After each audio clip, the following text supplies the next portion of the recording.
My younger sister is now a full-grown adult, well into her adulthood. But when she was younger, like 2 or 3 years old, and people would ask her to do something, she had this way of kicking her foot way back behind her, and she would kind of flip it over and drag it on its top like a zombie or something. And she would say, "My leg is broken." And it was her excuse for anything from pick up your toys to get in the bathtub to come here and say goodnight. Any instruction that you gave her in that season of her life, that leg would flip over, that foot would drag on the floor, and she would yell, "My leg is broken." It was just kind of her excuse. It was her way of getting out of, well, anything. Anything. And I think it stayed around till she was probably 5 or 6 years old.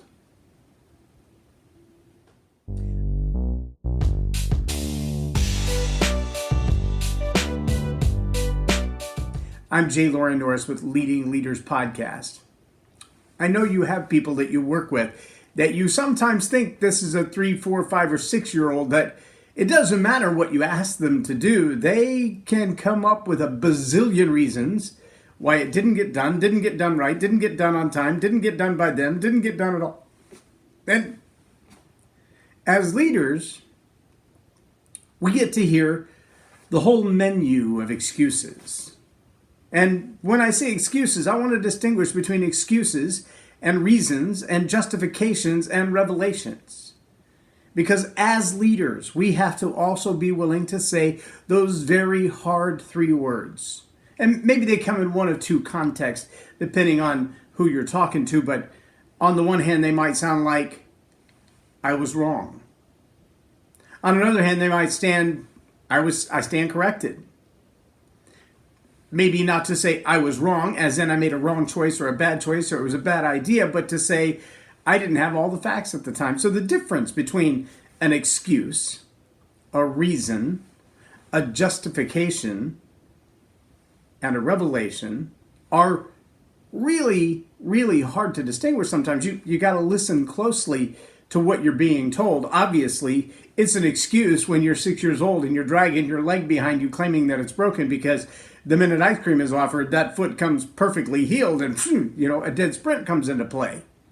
And I know you have employees like that, people on your team that you've worked with that you've tried to lead, and you give them a task, and days later, weeks later, months later, the task isn't completed, but a lot of other things have, and you're like, what gives? And they got a whole menu of excuses for why it didn't happen, and most of them look like, well, it was somebody else's fault, or I didn't have the resources, or something like that. And then there's the reason. And the reason is different from the excuse because the reason actually comes with some genuine facts mixed in.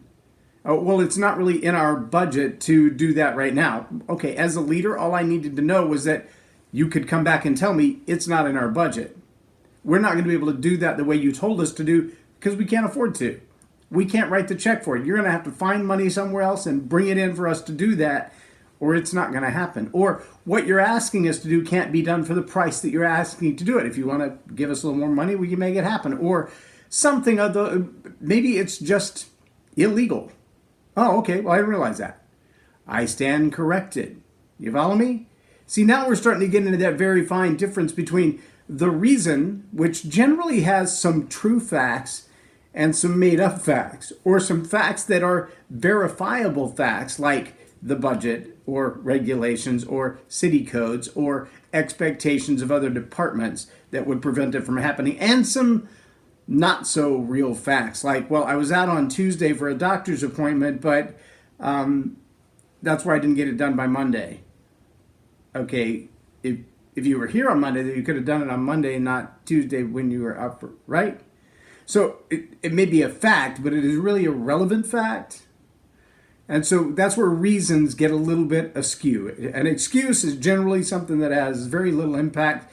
It's just an excuse. A reason has some facts and some not so facts mixed in together. Then there's a justification that basically the attitude of this person is, I'm not doing it. I don't want to do it. I don't like doing it. Not going to happen. And so they don't do it. And then they justify all the reasons why something else was more pressing, more important, had to be done first. The tyranny of the urgent. Then finally, there's the revelation. And this is when the person who didn't do what you asked them to do comes to you with genuine facts that change your opinion about the assignment you gave them. It's illegal, sir. We've done the research. We realize we can't do that. Ma'am, if you do that, you're going to be in violation of the code. It's going to be against the OSHA policies or someone's going to get hurt. Those are revelations. But that's what we have subordinates for, to do the footwork on those things, to take a brilliant idea and make it applicable. And if it's a matter of saying, well, it can't in its current form be done, but if we made this change and this change and this change, that's your great teammate. That's the kind of person you want to keep around. Someone who's willing to do the research to get the right answer for the question you're asking, not just give you an answer that makes them comfortable. Trust me, they're different. But as the leader, you've got to be willing to say, I was wrong. I stand corrected. Thank you for that new information. I want to challenge you to do that today. Look for opportunities to realize where you made the mistake and how you can change that. I'm J Loren Norris with Leading Leaders Podcast for Tell It Like It Is TV. Have a blessed day.